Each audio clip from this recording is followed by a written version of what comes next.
बच्चों, अब हम लोग पत्र लेखन पर चर्चा करते हैं। आपको पता ही है कि आपकी आगामी परीक्षा में क्रिटिकल और राइटिंग थिंकिंग के अंतर्गत पत्र लेखन और अनुच्छेद लेखन से संबंधित प्रश्न होंगे। यद्यपि हम लोग पत्र लेखन कर चुके हैं, लेकिन फिर भी लेखन कला में अभ्यस्त होने के लिए एक बार और अभ्यास करते हैं।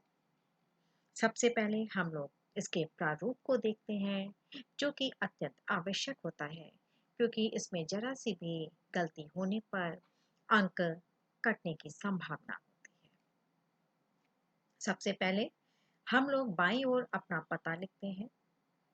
उसकी अगली पंक्ति में जिस दिन पत्र लिखा जा रहा है, तिथि और दिनांक लिखते हैं। यदि आप बड़ों को पत्र लिख रहे हैं, तो संबोधन में आदरणीय, पूजनीय, पूजी इत्यादि शब्दों का प्रयोग करते हैं और उसके बाद जिसे पत्र लिखते हैं उसका नाम उसको लिखते हैं। जैसे यदि आप बड़ी बहन को पत्र लिख रहे हैं, तो संबोधन में आदरणीय दीदी होता है। यदि आप अपने छोटे भाई बहन को पत्र लिख रहे हैं, तो संबोधन में प्रिय भाई या प्रिय बहन होगा। यदि आप अपने मित्र और सहपाठी को पत्र लिख रहे हैं, तो प्रिय मित्र होगा। अगली पंक्ति में अभिवादन की बात आती है। बड़ों को पत्र लिख रहे हैं तो सादर प्रणाम, सादर नमस्ते, सादर चरण स्पर्श, सादर नमस्कार इत्यादि शब्दों का प्रयोग करते हैं। छोटे भाई बहन को पत्र लिख रहे हैं तो इसमें लिखा जाता है। और मित्र को पत्र लिखते हैं तो अभिवादन में सप्रेम नमस्ते लिखा जाता है और उसके बाद पूर्ण विराम लगा दिया जाता है। इसके बाद पत्र लेखन आरंभ करते हैं। पत्र लेखन 3 भाग में होता है। प्रथम भाग में पहला अनुच्छेद लिखा जाता है, जिसमें आप अपनी कुशलता के बारे में बताते हैं और जिसको पत्र लिख रहे हैं उसकी कुशल-क्षेम पूछते हैं। इसके बाद अनुच्छेद को बदलकर मध्य भाग का आरंभ करते हैं। मध्य भाग पत्र लेखन का मुख्य भाग होता है। इसमें हम विषय से संबंधित अपनी बात को क्रमवार एक के बाद एक अनुच्छेद में लिखते हैं। इसके बाद आता है अंतिम भाग या अंतिम अनुच्छेद। इसमें हम पत्र का समापन करते हैं। जिनको पत्र लिख रहे हैं उनके घर में जो भी बड़े या छोटे होते हैं, उसके अनुसार ही यथा योग्य लिखा जाता है तथा पत्र का उत्तर देने की विनती की जाती है।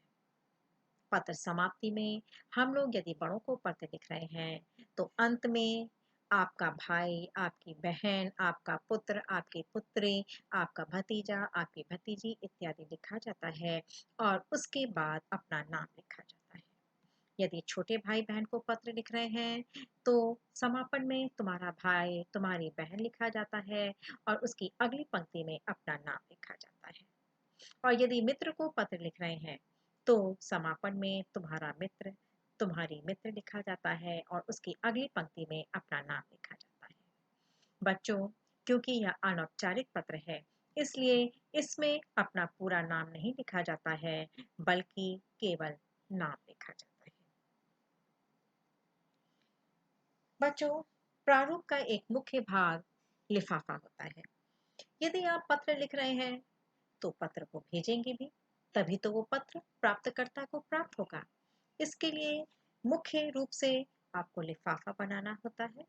लिफाफे में जिसको पत्र लिखा जा रहा है उसकी समस्त जानकारी दी जाती है। इसके लिए बाईं ओर, दाहिनी ओर स्टैम्प यानी टिकट होता है। उसके बाद सेवा में जिसे पत्र लिख रहे हैं उसका नाम, पूरा नाम लिखा जाता है।